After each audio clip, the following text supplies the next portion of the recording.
Monique H., Nanterre 1961. Prologue.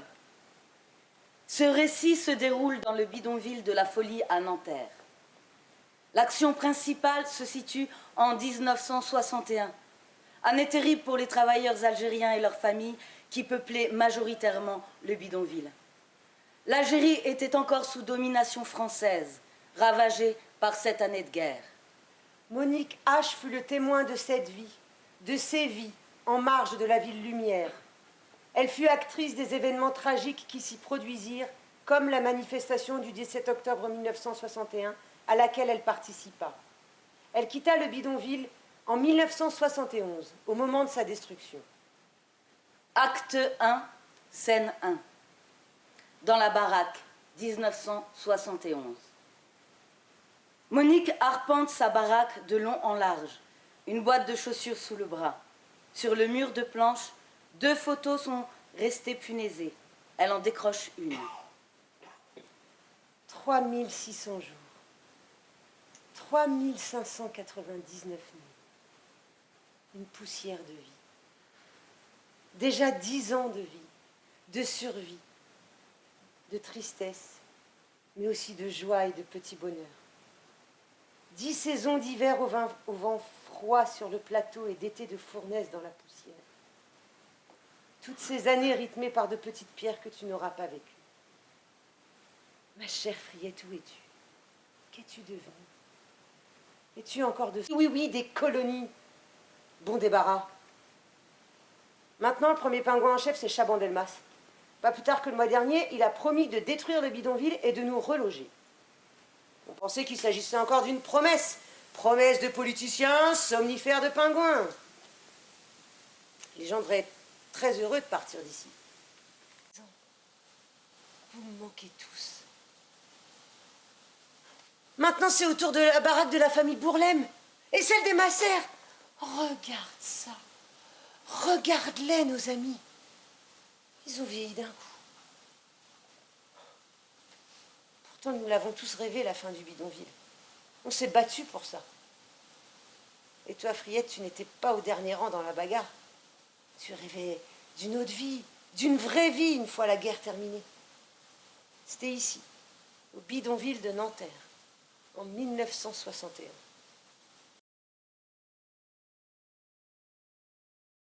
Devant la fontaine. Un bidon à la main, Monique se dirige vers la fontaine. 54, 55, 56, 57, 58, 59, 60, 61. 7 ans de guerre. Ça fait 7 ans que l'insurrection a commencé. Les événements d'Algérie qui disent. Ici, depuis 2 ans, je vois la guerre frapper à la porte de chaque famille. Autour de la fontaine, les nouvelles vont vite. L'endroit est un forum, un thermomètre de la souffrance, un journal à voix basse qui circule de baraque en baraque. Ici, on guette l'arrivée du facteur avec impatience. On le suit des yeux avec une boule au ventre. Chaque courrier est redouté. Sa venue annonce les drames qui se nouent en Algérie. Aux mauvaises nouvelles colportées de baraque en baraque, toutes les familles se rassemblent. D'abord, ce sont les gens d'une même région qui se visitent, puis le cercle s'élargit et toutes les petites Algéries n'en forment plus qu'une, solidaire. On pleure ensemble les jeunes tombés au maquis. On réconforte ceux qui apprennent que leur village a été rasé au napalm et ceux dont les familles ont disparu dans les rafles.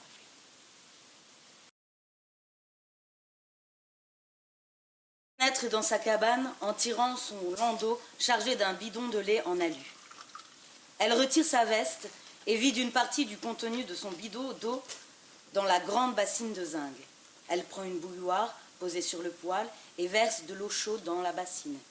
Puis elle s'accroupit, saisit des vêtements, se cale sur un tabouret et se met à laver son linge. Encore des frictions à la fontaine. Cette semaine, n'ont-ils pas autre chose à faire que d'emmerder les pauvres gens? Les flics, ils l'ont arrêté. Mais calme-toi, ils ont arrêté qui? Bah lui, celui dont je t'ai parlé. Bah Friette, tu m'en as parlé sans me dire son nom. Le fils du boucher? Non. Bah Areski le coiffeur? Non. Hakim, le fils de Monsieur Mais Taleb? non, Monique. Dis pas que c'est Mustapha Akash. Certainement pas. Mais qui alors? Moussa, le fils du collecteur. Vite, mais Moussa, les étudiants, mais c'est un bébé. Ils vont le massacrer. Ils vont le relâcher, c'est un bébé. Moussa est en dehors de l'organisation. Ils vont le torturer, puis le jeter dans la Seine.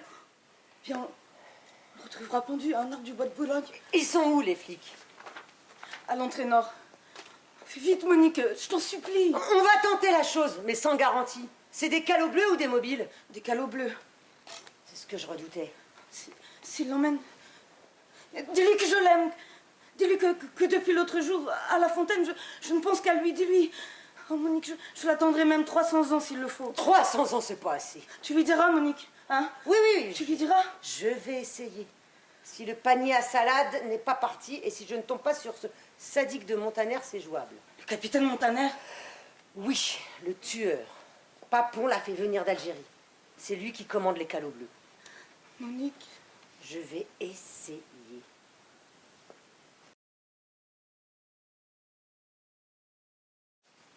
Scène 2, dans la cabane. Monique est mon amie.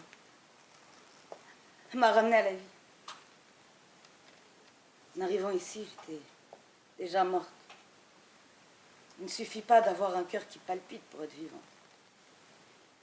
Si l'on ne sent plus le cœur qui vibre en nous, si même dans le silence de la nuit, on ne perçoit aucune palpitation, alors c'est qu'on est mort.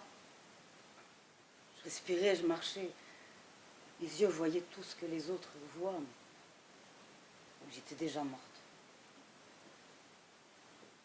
On m'avait dit qu'il y avait une Française qui vivait avec nous dans le bidonville, mais je voulais voir cette femme avant de le croire.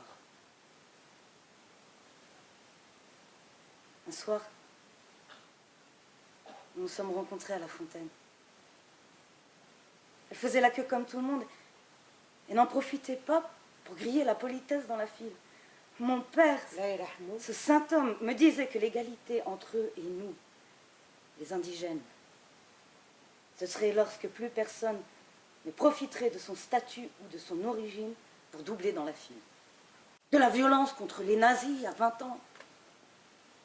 Y aurait-il des violences acceptables et d'autres injustifiables? Comment être non-violent au milieu de tout cet enfer? Comment être non-violent chaque jour où on nous humilie? Chaque heure, on nous désintègre. Chaque minute, on nous refuse notre humanité. Faut-il laisser le monopole de la violence aux bien-pensants, aux soi-disant civilisés, à ceux qui, après l'avoir de tout temps pratiqué en toute impunité, ont réussi à culpabiliser les pauvres en leur parlant de morale, d'éthique, de valeurs, de religion? Oui, nous avons droit à la violence. Celle des esclaves, celle des parias, celle des femmes et des hommes aux mains nues. Oui, nous avons le droit de nous révolter avec les cailloux de nos rivières, les fonds de nos vergers, avec notre colère de colonisés qui n'en peuvent plus. Possédons pas d'avions de guerre, de chars d'assaut, de destroyers, d'artillerie lourde ou légère. Nous sommes déjà des cadavres. Ils l'ont embarqué au dépôt de la préfecture de police. Ah, où on les torture? Là et ailleurs, on torture partout, Friette. Partout, tu le sais bien. Tu as pu le voir? Oui, c'était bref, mais j'ai pu le voir. Ils l'ont cogné? Ils l'ont un peu tabassé, mais ça a l'air d'aller. Tu penses qu'ils vont le relâcher? La vérité, je crois pas. Ils gardent les prisonniers même s'ils n'ont rien à leur reprocher. À partir du moment où les familles sont des nationalistes, tout le monde est suspect. Ils vont pas me le torturer. La baignoire, l'électricité, Monique, ils vont pas l'empaler sur une bouteille. Calme-toi, calme-toi, calme-toi. Nos avocats sont sur l'affaire. Ils demandent à ses professeurs d'intervenir. La chance, c'est qu'ils n'ont rien trouvé sur lui ni dans sa baraque.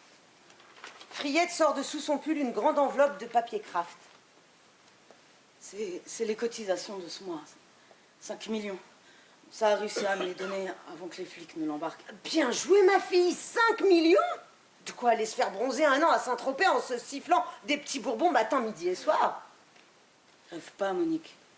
C'est donc lui, ce bébé de Moussa. C'est pas un bébé. Et nous nous aimons. fusillade. La mort, elle est dans nos têtes, au plus profond de nos êtres, enfouie là, au fond de nos entrailles. Ne parle pas de la mort. Parle de l'amour à venir et de la liberté. Parle de l'espoir et de la fin de cette maudite guerre. Parlons des cœurs qui tambourinent, des jours heureux. Parlons de la fête que nous allons organiser ici à Nanterre, le jour de l'indépendance. Et de cette bouteille de Bourbon que nous nous sommes promises et que nous sifflerons ensemble. S'il te plaît, parlons de tout sauf de la faucheuse, sauf de la mort.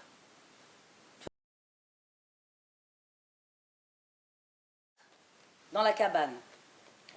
Monique eut une aiguille au bout des doigts, s'affaire sur l'ourlet d'une robe en écoutant les informations sur son petit transistor.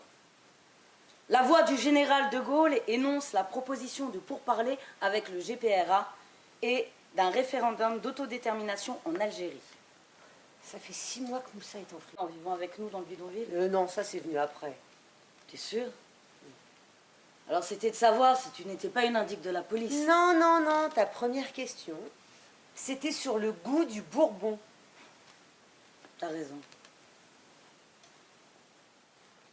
Ça n'a pas l'air d'aller. Je me trompe?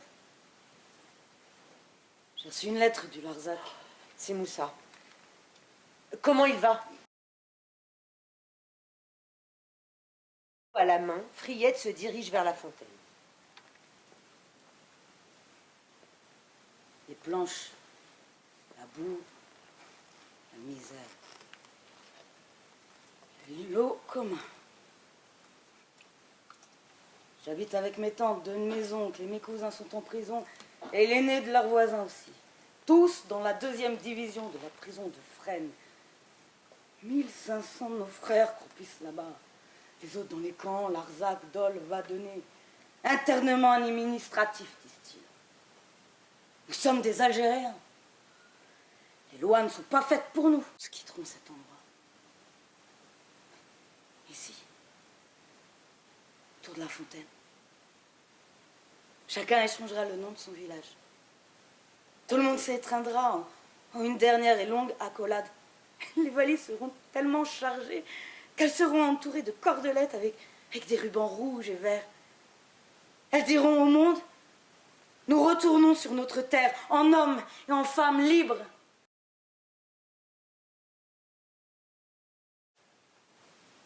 Par la fenêtre, le jour est déclinant. L'attention de Monique est attirée par un bruit inhabituel à l'extérieur de la cabane. Elle baisse le son de sa radio, tend l'oreille, se hisse vers l'ouverture qui lui sert de fenêtre et regarde à l'extérieur. Mais ils vont où? Que se passe-t-il? Nous sommes mardi et ils ont mis leurs habits du dimanche. Ils sont des centaines, des milliers. Des vieux, des jeunes, des femmes, des enfants. Ils sont joyeux, fiers. Et où vont-ils? Khadija serrant son enfant dans les bras. Près d'elle, sa sœur avec ses jumeaux. Monsieur Kadour et ses 2 frères. La famille Brahimi au grand complet, même le grand-père avec sa canne. Où vont-ils? Que se passe-t-il, Friette? Où vont-ils tous habillés comme ça pour une fête? Et toi, c'est la première fois que je te vois habillée comme ça. Elle me va bien, cette robe, non? Oui. Je voulais la mettre pour le retour de Moussa, mais ce soir, c'est une grande occasion. Et oui, elle te va très bien. Que se passe-t-il? C'est quoi tout ce remue-ménage dans le bidonville? Nous allons à la manifestation. La manifestation? L'organisation en a décidé ainsi. Aujourd'hui, mardi 17 octobre, toute la communauté doit manifester à Paris. Nous allons nous montrer à la face du monde, Monique. Nous allons défiler pour dire que nous sommes des êtres humains. Pour crier: nous sommes des Algériens. Nous voulons être libres. Nous sommes un peuple. Nous allons manifester contre le couvre-feu du préfet de police. Nous allons manifester pour que notre gouvernement provisoire soit invité à la table des négociations. Aboutir à la paix, à notre indépendance. Mais la police, Friette, les femmes, les enfants. La manifestation sera pacifique. Pas d'armes, pas le moindre canif. On ne riposte pas, on se laisse faire. Mais Friette, la police, les femmes, les enfants, en face, ils sont couverts, ils n'hésiteront pas à vous matraquer. On ne veut plus se taire, c'est la faute à Voltaire. La manifestation, c'est la faute à Papon. Nous allons nous montrer, Monique. Nous allons occuper le pavé de Paris pour notre liberté, comme les communards il y a 90 ans. Nous serons à l'Étoile, à l'Opéra, sur les grands boulevards, à Saint-Michel, à République. Les communards! Cela a mal fini pour eux, ma jolie! Réveille-toi! Nous sommes désarmés. Et le monde entier sera témoin. Nous allons crier que nous existons. Que nos misérables vies valent bien les leurs. Si l'on nous maltraite, qui fabriquera leur voiture demain? Qui ramassera leur merde? Qui fera leur route, leur HLM? Tu n'aurais pas un ruban? Non, plutôt deux. Pardon, Friette, mais je t'en supplie, n'y va pas. Personne n'en saura rien. Reste avec nous, reste... Hein, j'ai bientôt fini ta jolie robe pour fêter l'indépendance, tu veux la voir? Restons ensemble. Ensemble? Oui? Alors viens avec nous. Je prends les rubans et nous partons.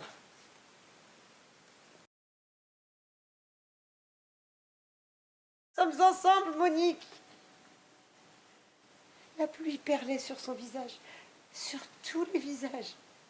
Tous étaient étonnés de se retrouver si nombreux ensemble, marchant au milieu du boulevard, face au monde, debout.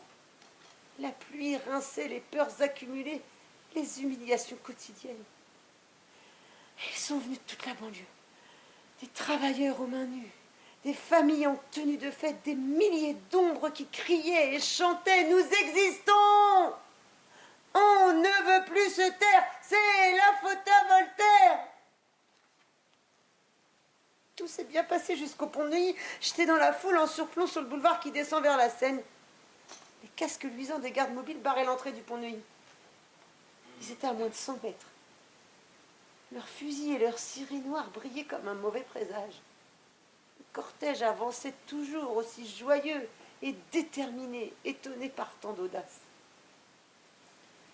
Puis soudain, les fusils sont pointés vers nous. Immédiatement, ils ont tiré. Aucune sommation, c'était irréel, la panique. Devant les gardes mobiles, la première rangée de manifestants a été comme aspirée par le sol. Notre premier mort, un garçon de 15 ans. Des mamans ont lâché la main de leurs petits. Ils hurlaient au milieu de la cohue humaine. Sur les pavés, des centaines de chaussures que la peur et la fuite avaient fait perdre à leurs propriétaires. Les coups de feu redoublaient, les fusils servaient de gourdins, les tueurs visaient la tête. Beaucoup sont morts, le crâne enfoncé. D'autres ont eu les mains brisées en tentant de se protéger. Moi, je voulais prendre Friette par le bras pour nous sauver, mais elle avait déjà disparu. Tout le monde a reflué vers Nanterre. Certains ont pris par la gauche vers Puteaux, d'autres le long des quais vers Asnières. Nous avons gagné le bidonville par les petites rues, en évitant les voitures de police qui nous pourchassaient. Jamais ils n'oseront, avait dit Friette. Dans la nuit, nous avons soigné des dizaines de blessés qui refusaient d'aller à l'hôpital. Elie Kagan nous a avertis que la police raflait les Algériens dans les hôpitaux. Un de ceux que nous avons soignés a été retrouvé flottant dans la Seine. Un câble de vélo autour du cou. Le bidonville n'est plus que râle et lamentation. Les seuls hommes qui demeurent ici sont des gisants. Jamais ils n'oseront. Oh, Friette, ma petite sœur, je te cherche partout, je me suis fait un sang d'encre. Monique. Toi, Friette, assieds-toi et calme-toi. Nous étions fous d'inquiétude, mais où t'es-tu passé, bon sang de Dieu? Ils assomment les hommes. Ils les noient dans la Seine. Je l'ai vu de mes propres yeux. Regarde-moi, Friette, regarde-moi, c'est moi, Monique, ton amie. Calme-toi. Sors de ce cauchemar, reviens avec nous. Reviens avec nous. Monique, j'essaie de me libérer de ces images. J'y arrive pas. Il faut que je m'en défasse. Je n'ai pas le temps. Mais calme-toi. Quand tu te sentiras capable de me raconter, tu le feras. Mais tu ne comprends donc rien. Je n'ai pas le temps. J'ai plus le temps. Mais de quoi tu parles? Le temps, tu le prendras. On va le prendre. Toute la vie, s'il le faut. Parle ou reste silencieuse. Ce que tu décideras sera bien. Mais je t'en prie, calme-toi. Je n'ai jamais été aussi calme de ma vie, ma sœur. Quand les gardes mobiles ont commencé à tirer dans la foule, tu te souviens? J'ai été emportée par le flot des gens. Je me suis retrouvée à la traîne. Avec d'autres, on s'est caché derrière des bennes sur les quais de Seine. Et là, nous avons vu des voitures suivies de fourgons de police.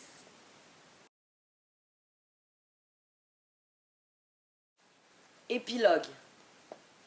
1971. Destruction du bidonville. La baraque est vide. De l'extérieur nous parviennent les bruits des bulldozers qui détruisent le bidonville. C'est bon. C'est bon. Je suis pas sourde. Elle regarde des photos qu'elle extrait de sa boîte à chaussures. Friette. Ma chère Friette. Toi qui avais la poésie au cœur, as-tu appris ce que Kateb Yassine a écrit de cette sanglante nuit d'octobre?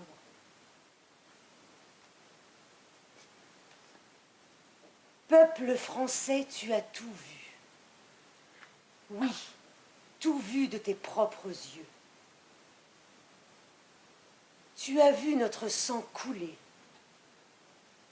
Tu as vu la police assommer les manifestants et les jeter dans la Seine. La Seine rougissante n'a pas cessé les jours suivants de vomir au peuple de la commune ces corps martyrisés qui rappelaient aux Parisiens leur propre révolution, leur propre résistance. Peuple français, tu as tout vu. Oui, tout vu de tes propres yeux. Et maintenant vas-tu parler? Et maintenant vas-tu te taire?